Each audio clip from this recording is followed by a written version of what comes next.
যে খবরের দিকে নজর রাখবো, তৃণমূল কর্মীকে কুপিয়ে খুনের অভিযোগ। নদিয়ায় তৃণমূল কর্মীকে কুপিয়ে খুনের অভিযোগ। নদিয়ার থানার পাড়া এলাকার ঘটনা।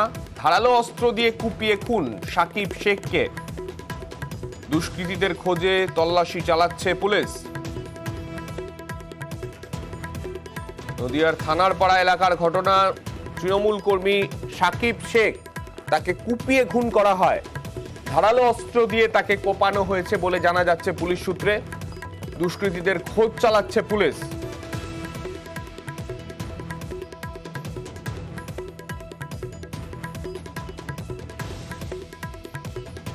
আমাদের সঙ্গে রয়েছেন আমাদের প্রতিনিধি সমীর। সমীরের কাছে যাব। সমীর, কি কারণে তাকে এইভাবে কোপানো হলো, কি জানা যাচ্ছে?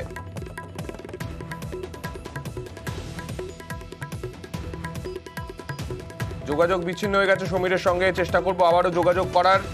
সাকিব শেখ, স্থানীয়ভাবে তিনি তৃণমূল নেতা হিসেবে পরিচিত ছিলেন এলাকায়। নদিয়ার থানার পাড়া এলাকা, থানার পাড়া থানা রয়েছে নদিয়াতে, সেই এলাকার ঘটনা। আমাদের সঙ্গে রয়েছেন আমাদের প্রতিনিধি সমীর। সমীরের থেকে জানতে চাইবো, সমীর, কি কারণে তাকে কোপানো হলো? দেখো, পারিবারিক সূত্রে যেটা জানা গিয়েছে, এখানে রাজনৈতিক বিবাদ যেমন রয়েছে, এর পাশাপাশি জমি সংক্রান্ত বিবাদও রয়েছে। কারণ যাদের বিরুদ্ধে অভিযোগ তারা কংগ্রেস করে এবং যে খুন হয়েছিল তৃণমূল কর্মী বলে এলাকায় পরিচিত, এবং সেই কারণে খুন হয়েছে বলে দাবি এর পরিবারে। তবে পুলিশ সূত্রে যেটা জানতে পেরেছি, এদের মধ্যে পারিবারিক বিবাদ আছে। এই যে সাকিব শেখ খুন হয়েছেন, এর দ্বিতীয় পক্ষের যে স্ত্রী, তাদের সঙ্গে সেই শ্বশুর বাড়ির পক্ষে একটু জমি আছে এবং সেই জমি জমা নিয়ে বিবাদ চলছিল। এবং এরই পরিপ্রেক্ষিতে কাল সন্ধ্যেবেলায় যখন তিনি চরমোক্তারপুর ফেরিঘাটে ছিলেন, সেই সময় কয়েকজন দুষ্কৃতী অথচ তার উপর হামলা চালায়, তাকে কুপিয়ে খুন করা হয়।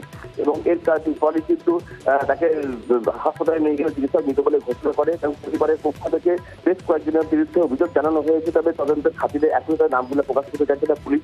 তবে পুলিশ সূত্রের দাবি, এখানে কোনো রাজনৈতিক বিবাদ নেই, শুধুমাত্র পারিবারিক বিবাদ এবং জমি বিবাদকে কেন্দ্র করে কিন্তু এই খুনের ঘটনা ঘটেছে। বেশ, ধন্যবাদ সমীর।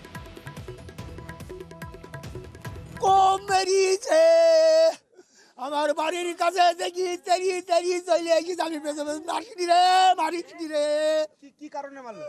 আমার ছেলেরাই জানে, আমার ছেলে কোনো দোষ নাই, কোনো ঘাটি নাই, তার আগেও মারতে গেছিল। আমার ছেলেকে কোনো বাড়ির ঝামেলা নাই, শুধু পার্টি ঝামেলা। আপনার ছেলে কোন পার্টি করতো? তৃণমূল করতো। সে তৃণমূলের মধ্যে ছিল, আবার কংগ্রেস করেছে।